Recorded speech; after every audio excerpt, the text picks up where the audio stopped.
everybody! So I'm here with Shanleigh today for a Q&A video.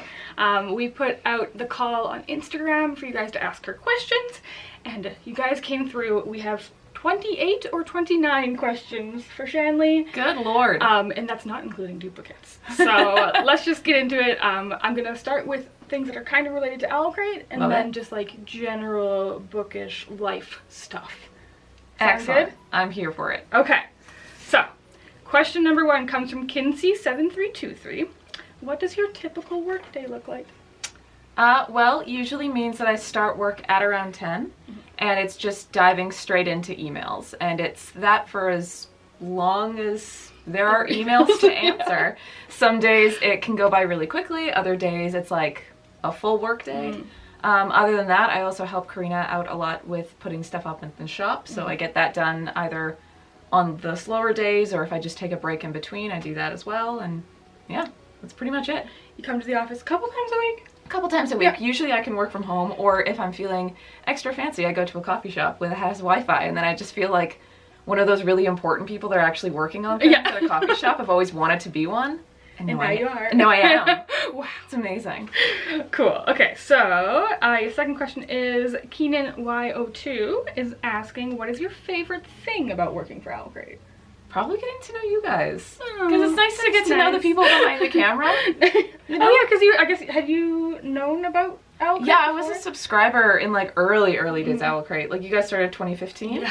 I think it started June 2015 and went for about a year and a half.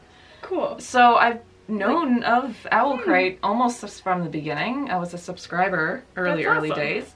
So yeah, I guess getting to know you guys has been super great. Nice. It's been nice getting to know you too.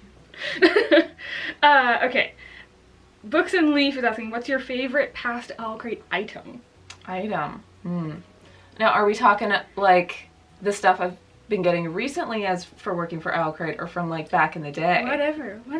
Okay. Well, if we're gonna be talking recently, probably the water bottle that we got in the May Epic Adventures box that has the Neil Gaiman quote on it. Yeah. Neil Gaiman is one of my favorite authors, and the water bottle is very handy and very beautiful, so it's really nice to have. Very useful. Love it.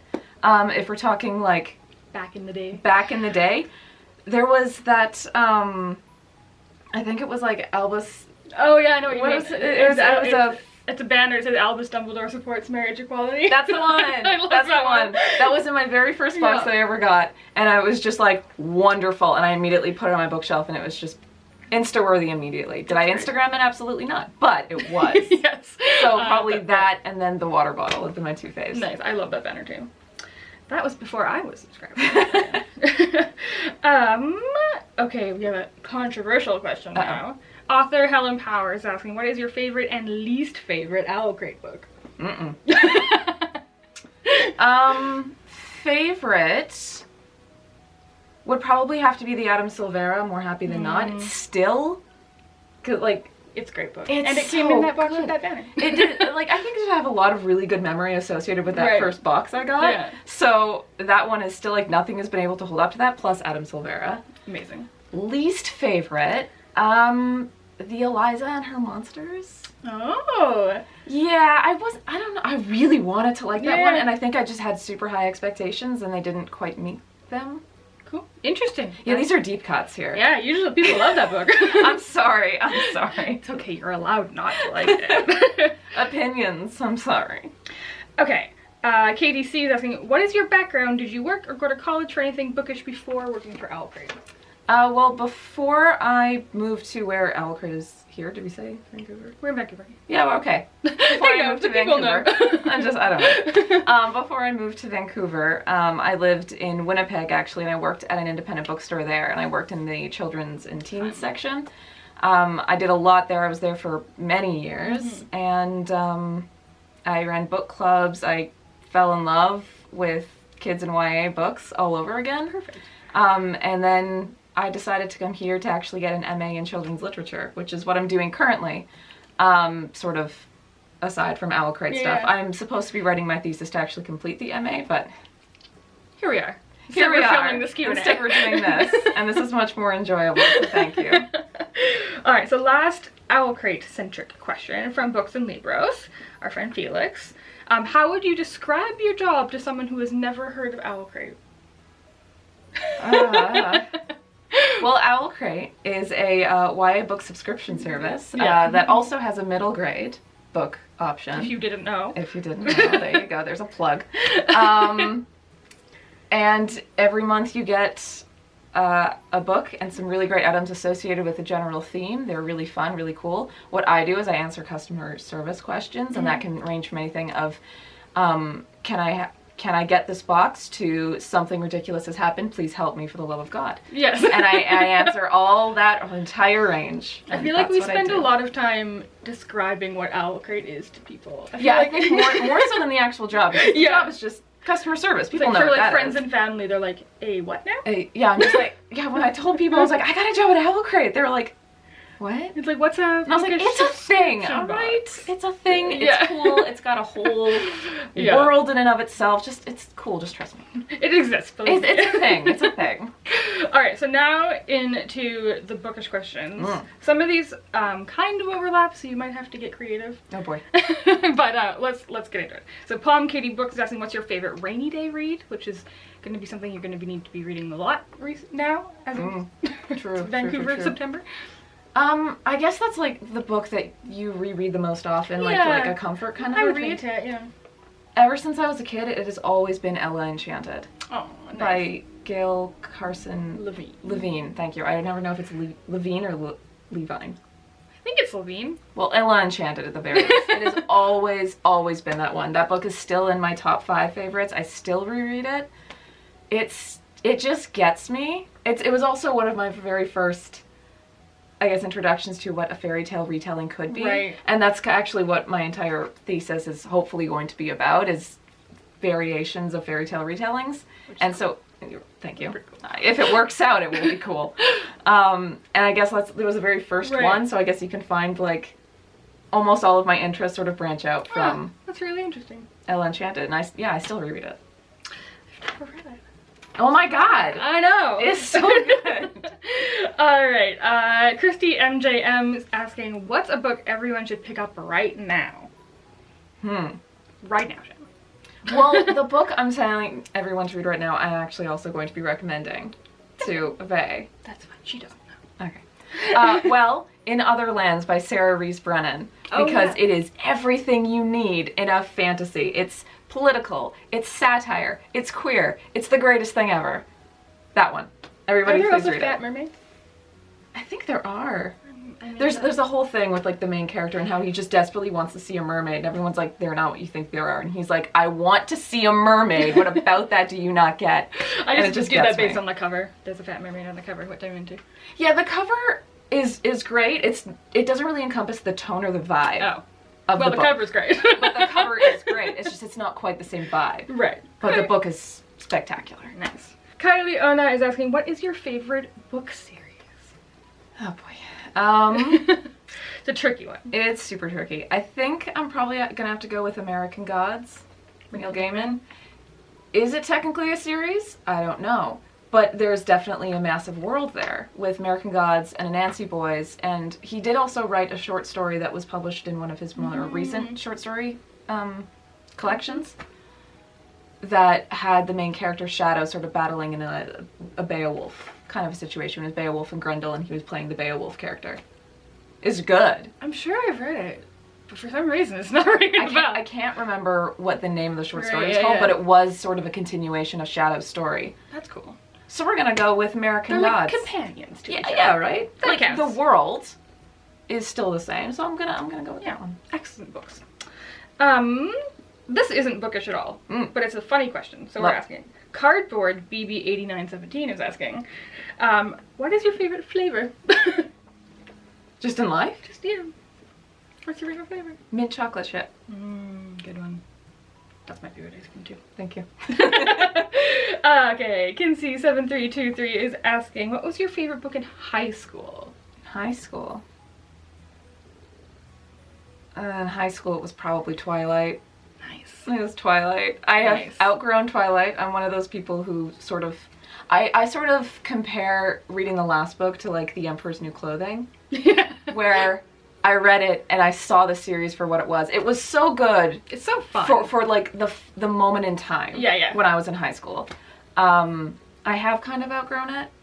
I feel you. And I have my own I have opinions on almost everything. And I have very big opinions about Twilight now. But back in the day, they got the job done. It was a moment in history, guys. It was a moment in history. It was a big thing. I think it helped to sort of jumpstart the whole YA thing. Oh, totally. And it definitely got me back into reading, because there was like it's like sugar. Oh, absolutely. Absolutely. It was exactly what I needed at the time, so yeah, it was probably Twilight. That's fair enough. I feel like you and many other people. Right.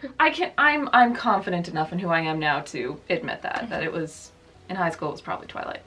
Reading Like Watson is asking, how do you keep your love of reading? Do you ever like reading slumps? Oh, absolutely, hands down. And I'm a very slow reader too. Most of my friends who are big readers are quick readers, so they can like blow through things, and I think that's why they're big readers. Yeah. I've always been a slow reader. Right.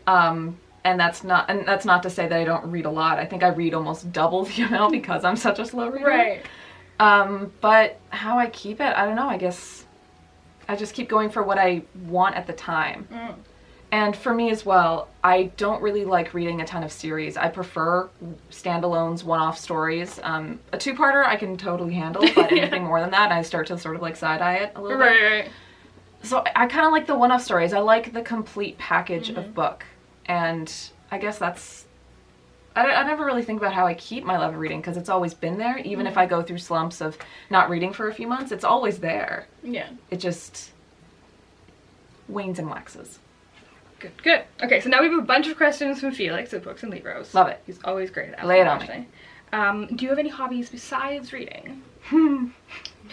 Does watching Netflix count? I mean, you like TV and film. I love watching movies. Every form of movie. I'm very much in a horror thing right now.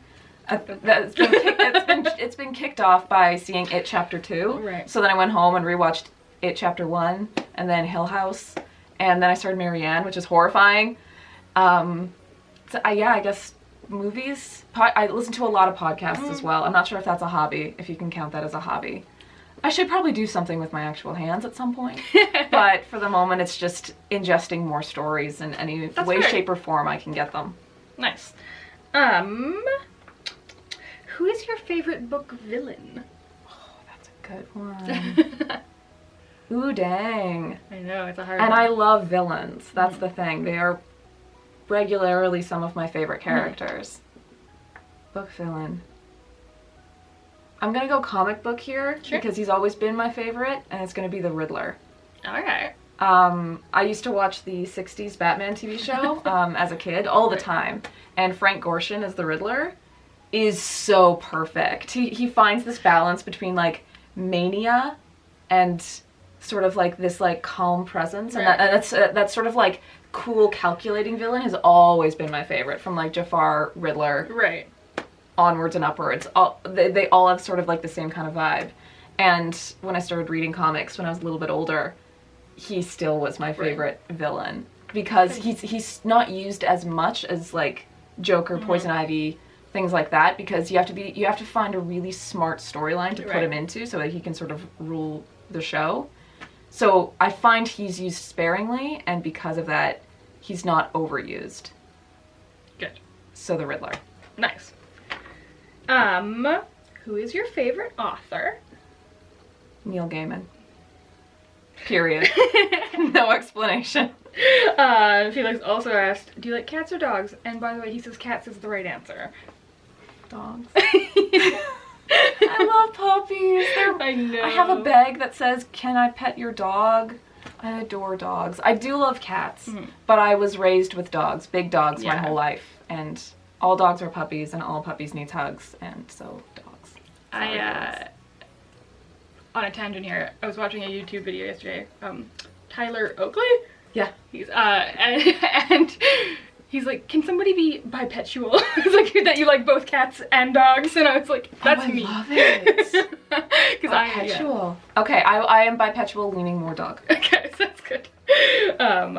Because I'm like, that's brilliant. I love it. That's perfect. All right. So, what is the best book you've read this year? I talked about it in an earlier video, and it's the one that I keep going back to. It's Stepsister by Jennifer Donnelly. Everything about that book just got me. It was brutal and harsh and like slightly fantasy, and it made me cry in parts that didn't make the main character cry. That was the thing. Like, she just kept getting all these like horrible things just like put on her to the point where I started crying. I might have been overexhausted because I think it was like 2 a.m. But I started crying because I was just like, how does she put up with all of this? I need to read that one. So Stepsister. Nice. All right, so Felix's last question is, what is the worst or least favorite book you've read this year? Well, for my thesis, I've been reading a lot of Fables by Bill Willingham. Right. Which I love Fables. But there was a one-off story that was published under the Fables brand that was called Werewolves in the Heartland. Right. And it looked at sort of Bigby's past as a war hero. And then also like some sort of like modern day connections with it. And it's alright. It's okay. I love Bigby, the character. He's the big bad wolf character in Fables. And I love him. He's probably actually one of my favorite characters in almost anything. But this one, I don't know, the art style just didn't get me the way it normally does. The storyline was just like merp. I'm not going to end up using it. I'm glad I read it because you get a big backstory for it. And I might use moments of just be like, this is what we know about the character in the past. But not your favorite? No, it's not my favorite. That's fair. Ayoh Tales asks, your go-to genre when you're feeling in a reading slump? I think it's actually contemporary. Something quick and snappy? Something quick, something snappy. I love slice of life as well. I like just like getting a moment in time look at someone's life. And sometimes I just like to see myself reflected in those things, right? So it can be almost anything. So, I mean, I love fantasy, but fantasy can sometimes be very overindulgent. So I find that if I'm in reading something, I just need to snap myself out of it.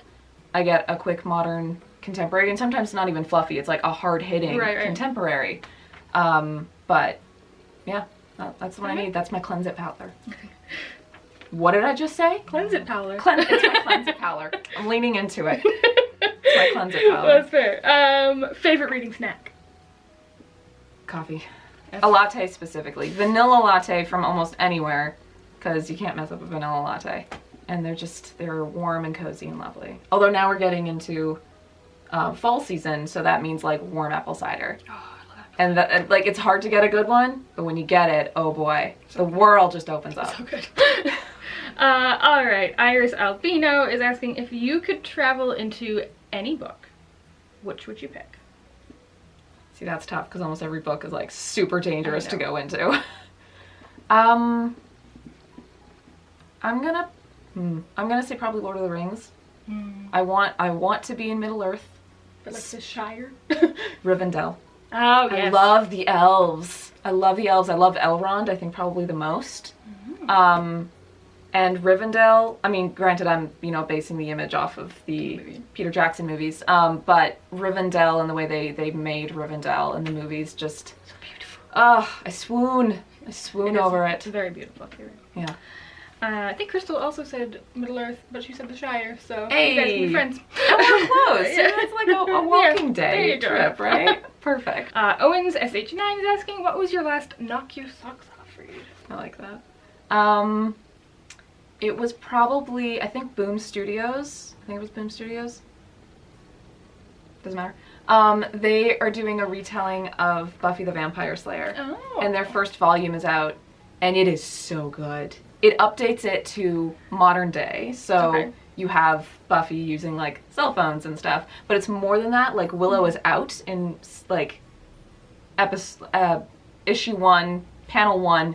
She's already out. It's not like this thing that she sort of like realizes over the course of however many volumes or whatever. She's already out because Cordelia is kind because the popular people nowadays are not bullies anymore, right? They're people who like talk to everybody, who sees everyone's point of view and perspective.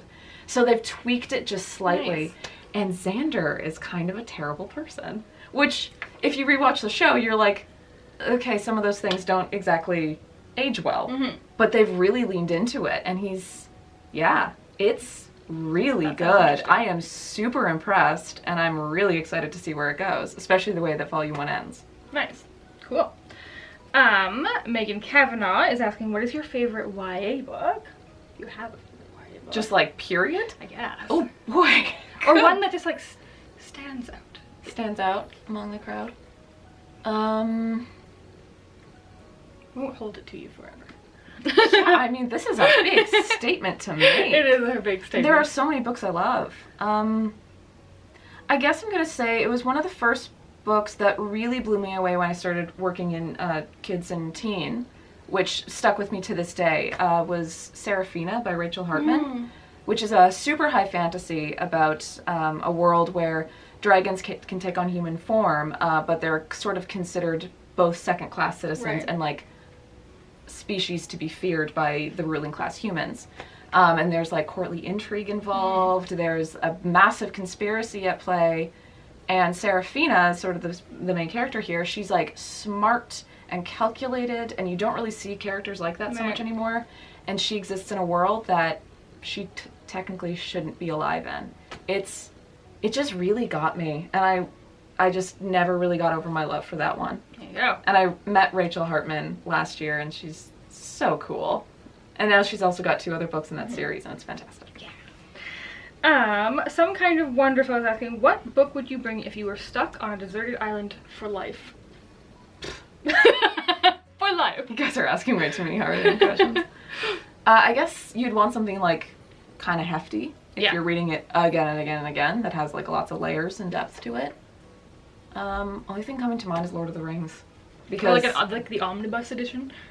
Yeah, ideally with like the Silmarillion and everything else involved. So you get like so you get like every story you would ever need, and they're based on all forms of mythology all over the world, so you get a little taste of everything. There you go. So yeah, I guess you wouldn't really feel deprived if you had like the massive omnibus of just all of J.R.R. Tolkien's works. There you go. Perfect. That's cheating, but I'm doing it. No, you do that. What was the last book you read? Last book I read was The Tea Dragon Society, actually. Oh, I love that book. Yeah, I just picked it up and read it in like half hour. And it was so nice. It's so cute. It's so sweet and so beautiful. Yeah. And now the author has another one. It just came out, the Tea Dragon Festival. Perfect. Now I gotta go find that. Yeah. All right, last question. Kind of a bummer question to end on, but that's fine. Lemony Lena is asking, what was the hardest book for you to get through? Doesn't necessarily mean it was a bad book. Like, it was a book that you just kind of, it was a bit hard to get through. I mean, I did talk about Sadie in an earlier video, and that book is really, really hard to read, especially when you start to see like all the layers involved in it. It's fantastic. It's a stellar book, but it's real hard. That's kind of the only one I'm thinking of right now. There are others, definitely. I get it. That one is difficult. Also, Lord of the Flies. Oh yeah? Yeah, I read that one in high school and loved it, but oh boy, it's brutal. I mean, that's the entire point of Lord of the Flies, is that humanity is brutal underneath it all. But it's rough. It's a rough go. It's real good. I think that was one of the first and only books like that I was told to read that I actually loved. Yeah, it's a good one. It's good, but yeah, those are the 2 that are coming to mind right now. Right on. So those were all of the questions that the people had for you. Thank you so much to everybody who came up with those. And thank you, Shanleigh. Thank you for doing this video. Yeah, if you like this video, please give it a thumbs up and subscribe for more. Happy reading, and thanks for being awesome. Bye! Bye!